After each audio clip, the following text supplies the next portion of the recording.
Hello learners, आज हम admission of partnership के जो एमसीक्यूज़ या फिर पीवाईक्यू की फॉर्म में जो क्वेश्चन बनते हैं उसको करेंगे। तो फर्स्ट क्वेश्चन है, a new partners can be admitted only with. नए साझेदार को केवल किसकी सहमति से प्रवेश दिया जा सकता है? ए है बहुमत साझेदारों की सहमति, बी है सभी पुराने साझेदारों की सहमति, सी है सरकार की सहमति, डी है कर्मचारियों की सहमति। ओके, तो यहाँ पे हमारे पास क्या ऑप्शन रहेगा, यानी कि नए साझेदार को केवल किसकी सहमति से प्रवेश दिया जा सकता है? तो जो पहले जो पुराने जो साझेदार है ना, पार्टनर्स, यदि वो सारे एग्री हो जाए कि हाँ इसको हम इंक्लूड कर रहे हैं, तभी ही उसको एडमिशन दिया जाता है। तो इसका क्या हो जाएगा? बी ऑप्शन करेक्ट हो जाएगा। और वैसे भी पार्टनरशिप में ऑल पार्टनर्स का एग्रीमेंट होता है। जो भी काम किया जाता है ना बिजनेस में, तो ऑल पार्टनर्स का कंसेंट होना चाहिए, उसमें सहमति होनी चाहिए। सेकंड क्वेश्चन क्या कहता है, नए साझेदार की प्रवेश पर पुराने साझेदार क्या त्याग करते हैं? When a new partners is admitted, old partners generally sacrifice. A option है सैलरी, बी है एसेट्स, सी है शेयर ऑफ प्रॉफिट, डी है लाइबिलिटीज। यानी कि वेतन, संपत्तियां, लाभ का हिस्सा और देनदारियां। यानी कि जब कोई नया साझेदार प्रवेश करता है तो पुराने साझेदार किसका त्याग करते हैं?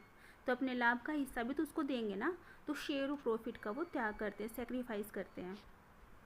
सी ऑप्शन इसका सही रहेगा। थर्ड क्वेश्चन क्या कहता है कि the ratio in which old partner sacrifice their share is called. जिस अनुपात में पुराने साझेदार अपना हिस्सा त्यागते हैं उसे क्या कहते हैं?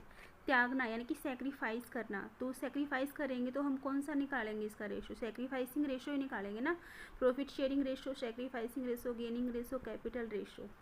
तो यहाँ पे इसका बी ऑप्शन करेक्ट रहेगा, जिसको हिंदी में त्याग अनुपात भी कहते हैं। फोर्थ क्वेश्चन क्या कहता है, a new partners usually brings. नया साझेदार सामान्यतः क्या लाता है? Salary, commission, capital and goodwill, loan only. तो ये एडमिशन ऑफ पार्टनरशिप का जो चैप्टर है उसमें ये बिल्कुल क्लैरिटी, ओल्ड चैप्टर ही इस दो बात पे चलता है, कैपिटल और गुडविल पे। तो इसका सी ऑप्शन करेक्ट है, capital and goodwill. Fifth question क्या कहता है, revaluation account is prepared at the time of admission to. प्रवेश के समय यानी कि एंट्री के समय, एडमिशन के समय पुनर्मूल्यांकन खाता क्यों बनाया जाता है? क्यों बनाया जाता है पुनर्मूल्यांकन? ताकि वहाँ पे जितनी लाइबिलिटीज़ होती हैं, एसेट्स होती है, उनका अच्छे से रीवैल्यूएशन किया जा सके।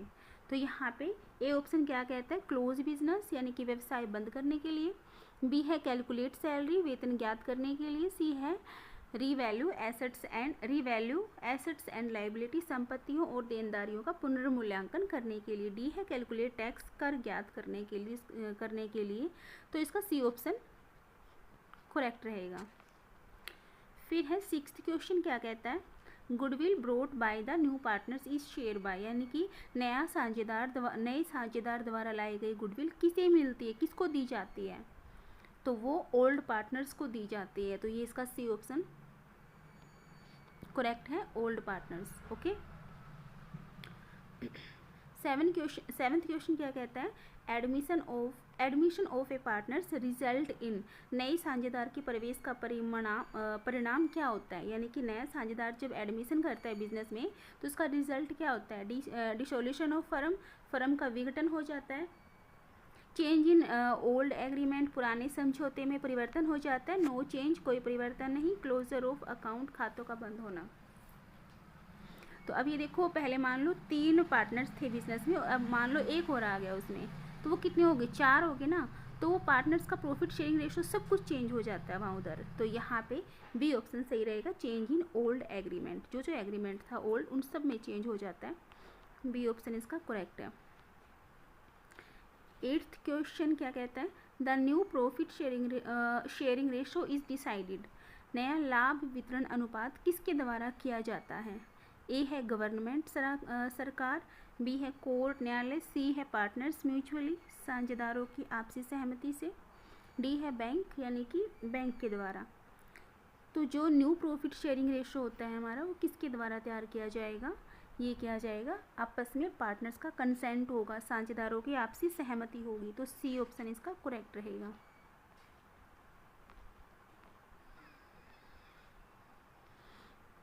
नाइन्थ क्वेश्चन है memorandum revaluation account is prepared when, यानी कि मेमोरेंडम रीवैल्यूएशन होता क्या है, जब हमारी कोई एसेट्स होती है या कोई भी हमारा अंदर अकाउंट्स है उसको हम पुराने ही वैल्यू पे रखना चाहते हैं, ओल्ड वैल्यू पे दिखाना चाहते हैं, उसमें कुछ न्यू वैल्यू जो चेंज हुई है बढ़ी है उसके अकॉर्डिंग नहीं दिखाते, तो हम कौन सा अकाउंट बनाते हैं, मेमोरेंडम अकाउंट बनाते हैं।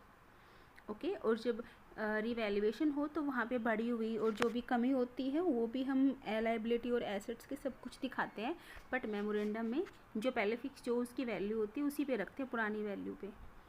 तो ए ऑप्शन क्या है ये ninth question, memorandum revaluation account is prepared when, यानी कि हिंदी में है कि मेमोरेंडम पुनर्मूल्यांकन खाता कब बनाया जाता है। ए है एसेट्स आर सोल्ड, संपत्तियां बेची जाए, बी है new values are not to appear in books, जो कि मैंने पहले ही हिंट दे दिया उसके अकॉर्डिंग, तो बी ऑप्शन सही रहेगा। नई कीमती पुस्तकों में नहीं दिखाना चाहते, वो पुरानी कीमत के पुराने प्राइस के ऊपर, ओल्ड प्राइस के ऊपर ही बुक्स में अपनी एसेट्स लायबिलिटी को मेंटेन रखना चाहते हैं। सी है firm is the sold, firm समाप्त हो। डी है कैश इज विदड्रॉन, नगद निकाला जाए, तो इसका बी ऑप्शन सही रहेगा। 10th क्वेश्चन क्या कहता है, general reserve is distributed among old partners, general reserve पुराने साझेदारों में किस अनुपात में बांटा जाएगा। जब ओल्ड पार्टनर्स को ही बांटा जा रहा है तो ओल्ड रेशियो में दिया जाएगा, तो इसका बी ऑप्शन करेक्ट रहेगा।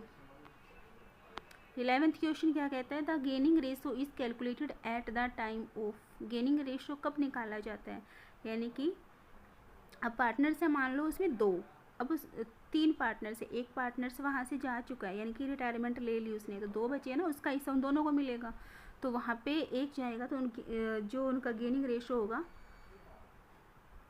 वो उनको उनकी गेन उनको प्राप्त हो जाएगा। तो गेनिंग रेशो कब निकाला जाएगा, ये रिटायरमेंट के टाइम। सी ऑप्शन इसका सही रहेगा।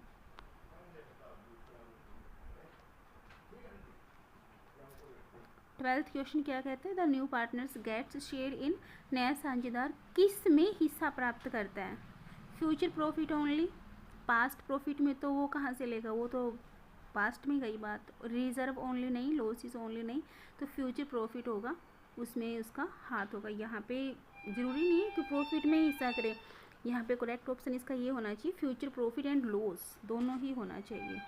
वैसे ही ऑप्शन के अकॉर्डिंग इसका ए ही करेक्ट रहेगा। 13th क्वेश्चन क्या कहते हैं, which account is affected by goodwill adjustment, goodwill समायोजन से कौन सा खाता प्रभावित होता है। ए कैपिटल अकाउंट्स, पूंजी खाता जिसको बोलते हैं, सेल्स अकाउंट, सी है परचेज अकाउंट, डी है कैश बुक।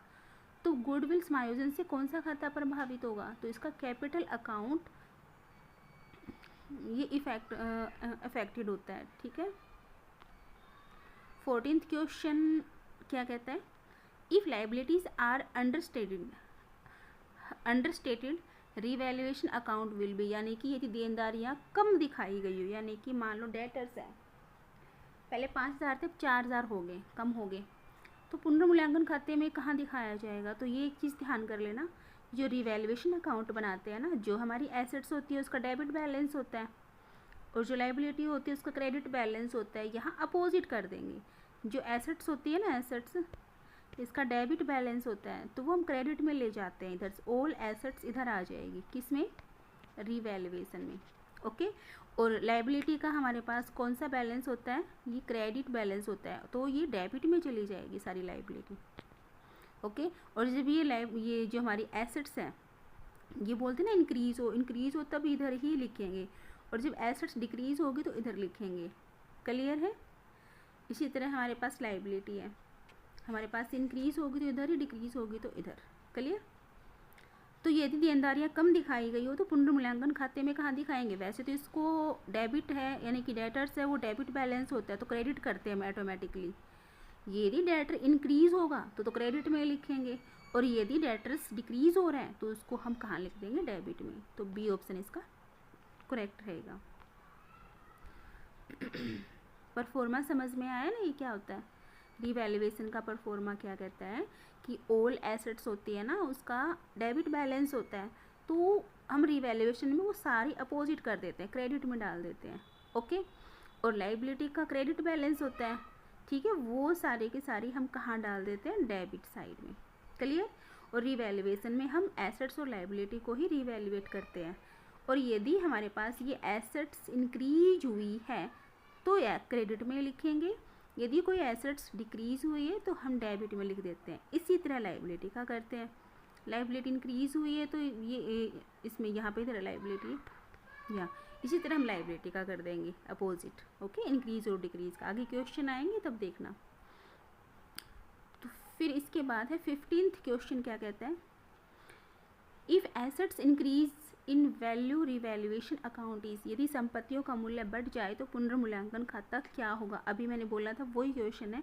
एसेट्स वैसे हम कहाँ क्रॉस कर देंगे, क्रेडिट में ले जाएंगे, रिवैल्यूएशन अकाउंट बना रहे हैं ना, क्रेडिट में ले जाएंगे, इंक्रीज हुआ तो क्रेडिट में ही लिखेंगे, तो इसका बी ऑप्शन करेक्ट रहेगा।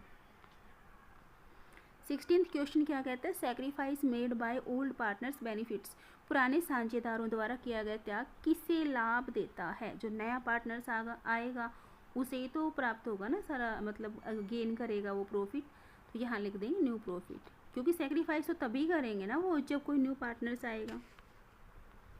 17th क्वेश्चन क्या कहता है कि new ratio after admission is decided by, प्रवेश के बाद यानी कि एडमिशन के बाद नया अनुपात किसके द्वारा तय किया जाता है, ये ऑल पार्टनर्स के कंसर्न पे, यानी कि पार्टनर्स एग्रीमेंट। बी ऑप्शन इसका सही रहेगा। 18th क्वेश्चन क्या कहता है, unrecorded liability are show on, जो हमारे पास बुक में हमने लिखी नहीं है वो जो लाइबिलिटीज़ है वो कहाँ दिखाई जाती है।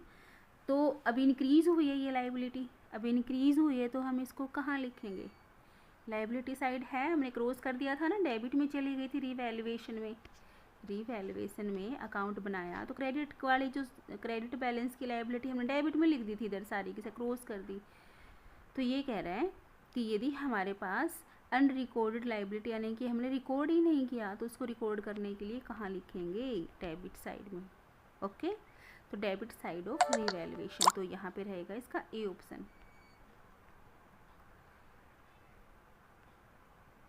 19th क्वेश्चन क्या कहता है, अनरिकॉर्डेड एसेट्स आर शोन, तो ये हमारे पास एसेट्स हमने ट्रांसफर ही नहीं की तो ये कहाँ जाएगी, क्रेडिट साइड में जाएगी। क्लियर, बी ऑप्शन इसका सही रहेगा। 20th क्वेश्चन क्या कहता है, new partners share of goodwill is called, नए साझेदार द्वारा दी गई गुडविल को क्या कहा जाता है, तो इसको कहते हैं गुडविल प्रीमियम, यानी कि premium for goodwill. A option इसका करेक्ट है। 21 क्वेश्चन क्या कहता है, which account is closed by transferring profit to partners, लाभ को साझेदारों में स्थानांतरित करके कौन सा खाता बंद किया जाता है। तो रिवैल्यूएशन अकाउंट में हम क्या करेंगे,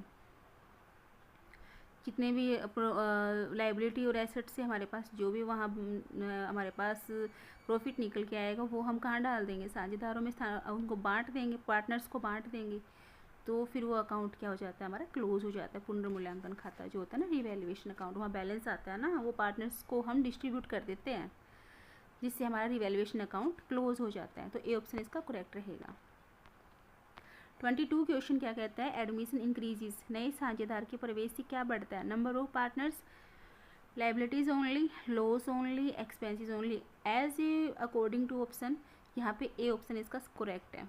अदरवाइज वहाँ कैपिटल भी तो बढ़ती है, गुडविल बढ़ती है, वो ऑप्शन दे नहीं रखा, तो यहाँ जो ऑप्शन दे रखा उसके अकॉर्डिंग तो ए ही आंसर इसका सही रहेगा। Hidden goodwill is also known as, छिपी हुई गुडविल को क्या कहते हैं, इसको कहते हैं इम्प्लाइड, इम्प्लाइड वर्ड वहाँ यूज़ होगा जहाँ छिपी हुई, यानी कि हिडन वर्ड यूज़ होगा। इकोनॉमिक्स में भी आता है, ये कॉमर्स में भी आता है, यानी कि बिजनेस स्टडी में, तो ए ऑप्शन इसका सही रहेगा। 24 क्वेश्चन क्या कहता है, premium brought by new partners in cash is debited to, नए साझेदार द्वारा नगद में लाई गई गुडविल किस खाते में डेबिट होगी, तो कैश अकाउंट, क्योंकि वो गुडविल हुआ, कैपिटल हुआ, वो एज हमारे पास तो कैश की फॉर्म में आता है ना बिजनेस में, तो वो कैश में डेबिट हो जाता है। ए ऑप्शन इसका करेक्ट रहेगा। मैं ऑल ऑप्शन रीड नहीं कर रही, जो मैं तुम्हें समझा देती हूँ, मुझे लगता है कि हाँ इजी लेवल का, तो मैं डायरेक्ट इसकी टिक कर रही हूँ ताकि तुम्हारा टाइम बचे। Revaluation loss is transfer to old partners in, पुनर्मूल्यांकन हानि पुराने साझेदारों में किस अनुपात में बांटी जाती है, जो रिवैल्यूएशन जो लॉस हो गया, ज़रूरी नहीं है हर बार प्रॉफिट हो, लॉस भी तो हो सकता है, लेकिन उसको क्लोज करने के लिए क्या करेंगे, पार्टनर्स में डिस्ट्रीब्यूट कर देते हैं प्रॉफिट रेशियो में। तो यहाँ पे क्या करेंगे, ये क्वेश्चन क्या था, पुनर्मूल्यांकन हानि पुराने साझेदारों में किस अनुपात में बांटी जाएगी, ओल्ड पार्टनर से तो ओल्ड रेशियो में बांटेंगे ना, तो बी ऑप्शन इसका करेक्ट रहेगा। 26 क्वेश्चन क्या कहता है, new partners contributes capital for नया साझेदार पूंजी किस लिए लाता है, फ्यूचर बिजनेस ऑपरेशंस के लिए, पास्ट लॉसेज नहीं, डिसोल्यूशन नहीं, सैलरी पेमेंट नहीं, इसका ए ऑप्शन रहेगा भविष्य के व्यापार संचालन के लिए। 27 क्वेश्चन क्या कहता है, the old ratio of partners is, पुराना अनुपात क्या होता है, ratio before admission, ratio after admission नहीं, कैपिटल रेशो नहीं, सेक्रीफाइसिंग रेशो यानी कि किसी अदर पर्सन का जो एडमिशन हुआ है बिजनेस में, पार्टनर्स का एडमिशन हुआ है उससे पहले का रेशो जो होगा वो ओल्ड रेशो होता है, ए ऑप्शन इसका सही रहेगा। 28 क्वेश्चन क्या कहता है, विच अकाउंट रिकॉर्ड इंक्रीज और डिक्रीज इन एसेट्स वैल्यू, संपत्तियों के मूल्य में वृद्धि या कमी किस खाते में दर्ज की जाती है, ये हमने पीछे बार बार यही किया, रिवैल्यूएशन अकाउंट, तो ये इसका ए ऑप्शन हो जाएगा। 29 क्वेश्चन क्या कहता है, the incoming partners is entitle to, नया साझेदार किसका अधिकारी होता है, share in future profit. Okay, option और भी दे रखे हैं, इन सब में यही आएगा ए। पास्ट का तो कोई मतलब ही नहीं है, ओल्ड गुडविल ओनली, ये ना सॉरी हाँ ओल्ड गुड यानी पुरानी गुडविल, ये भी उसके कहाँ होगी, क्योंकि नया पार्टनर है तो आगे का भविष्य से ही होगा ना उसका सब कुछ एग्रीमेंट। एंटायर प्रॉफिट नहीं, एंटायर में तो पास्ट का फ्यूचर का सारा आ गया, वो नहीं होगा, ये ऑप्शन इसका करेक्ट रहेगा। 30 जो क्वेश्चन है वो क्या कहता है, एडमिशन ऑफ पार्टनर्स क्यूजेज, नया साझेदार के प्रवेश से क्या होता है, साझेदारी फर्म का पुनर्गठन सॉरी फर्म का विघटन, व्यवसाय बंद, कोई परिवर्तन नहीं, तो रिकॉन्स्टिट्यूशन हो जाएगा पार्टनरशिप फर्म का, तो ए ऑप्शन इसका करेक्ट रहेगा। मे बी 30 ही क्वेश्चन है। ये एडमिशन ऑफ पार्टनरशिप के बारे में हमने देखा था कि पार्टनर्स का एडमिशन होता है बिजनेस में, तो वहाँ पे क्या क्या प्रोसेस होती है, उससे रिलेटिव जो MCQs बनते हैं, जो एज ए PYQ के फॉर्म में भी लगा सकते हो, क्योंकि ये सारे क्वेश्चन PYQ के फॉर्म में, मैं ये नहीं कहती कि मैंने PYQ उठाए हैं, लेकिन मैंने जितने पेपर देखे एनालाइज किए हैं ये क्वेश्चन घूम फिर के इसी तरह के आते हैं, तो ये PYQ ही मान के चलो। जब मैं आपको ये टॉपिक वाइज दे रही हूँ, ये जो RPSC का एग्ज़ाम होगा, UP का होगा, UGC नेट कॉमर्स का होता है, जहाँ जहाँ कॉमर्स का पेपर होता है ना, वहाँ ये क्वेश्चन आपको देखने को मिल जाएंगे। Okay, thanks.